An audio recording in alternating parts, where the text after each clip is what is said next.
In what way does your product use, develop and challenge conventions and form?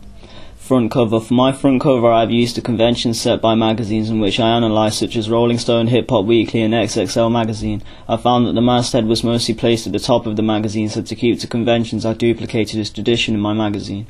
I stretched out my title so it would fit comfortably. This means that the masthead sprawls across the full width of the page, utilising all the space available to me, which is conventional when I analyse magazines such as XXL and Hip Hop Weekly and Rolling Stone, so I use this convention. I chose to design my masthead to stand out against the background and draw attention, but not to take too much attention away from the main image that I felt was the most important thing, which is conventional within magazines of my genre. This is also why I follow conventions found in most music magazines of my genre and use the sans serif typeface for my masthead. I developed conventions as I decided to place my masthead over a black strip, in which I decided to break conventions and develop them. The black strip also allowed me to introduce another colour onto my cover page. This is where I started to develop my house style, in which I continued throughout my magazine. The colour of my masthead backs up conventions, with there only being two main colours, which is similar to XXL, Rolling Stone and Hip Hop Weekly, with mine being white and black. Another convention used for my cover is the selling line, which I have placed just above my masthead. I felt that this would suit the overall view of the page.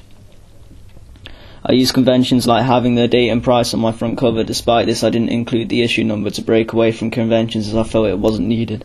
I kept the text small and in the corner to maintain the convention that it's not important. I followed conventions by including a barcode with the price placed within, smally. This convention is found in all of the magazines I analysed. I followed conventions by anchoring my main image with a main cover line with a page number, which is available to find out, which helps it tie together with the contents page. I placed the main cover line over the main body of the image. My main cover line also follows conventions by featuring a larger typeface compared to the rest of the cover lines. This has also introduced a purple colouring to add the third and final piece to my house style.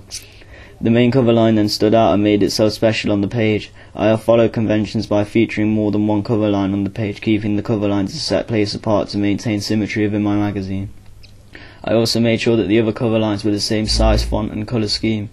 I have followed conventions here, as I have featured very little information below included in each cover line. I felt it was very well suited to my genre.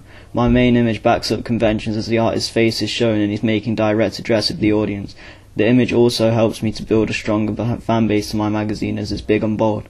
Finally, I've decided to challenge conventions by not including a boost on my front cover at all. I did this as I wanted to maintain a sophisticated style to my magazine. Contents page. For my contents page, I followed the convention by having the masthead in bold along the top with two main images over the dead space. I stuck to conventions by using the same typography I used for the masthead here. This is also how I kept a consistent house style. I added a main cover line over the main image and several subheads to the right of the image. I used the common convention of subheadings and page numbers to organise my placement.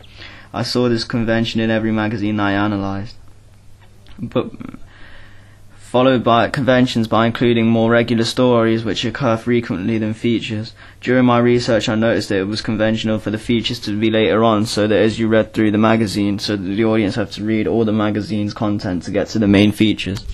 I followed this convention in my magazine, with it being around midway.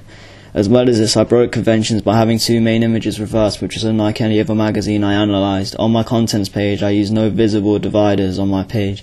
This was another way of breaking conventions, like in the magazines I analysed, in particular XXL. Double page spread. One of the most common conventions of a double page spread in any magazine is a big bold heading. I had my headline dominate a majority of the left side of the page with pull quotes surrounding it. By using a big large bold typeface, I could make my heading stand out. This was something that I found to be popular in other magazines. Although headlines are usually large, none of the other magazines stood out like mine had. I challenged conventions and developed them by having the stand first positioned above the other columns as a way to ease yourself into the information. I broke conventions by breaking the house style for this one page by using just a black and white scheme, so that it appeared harder hitting and stronger. I followed conventions by columns of information of a size 12 font with a dead space apart. Despite this, I developed it slightly by making it spacious in an interview setup, whereas conventionally they are very compact. However, I follow conventions by the way in which I place the articles into two sets, an average one from the interviewer and a reply from the artist, into a column with two paragraphs, and also the use of a drop cap within my stand first.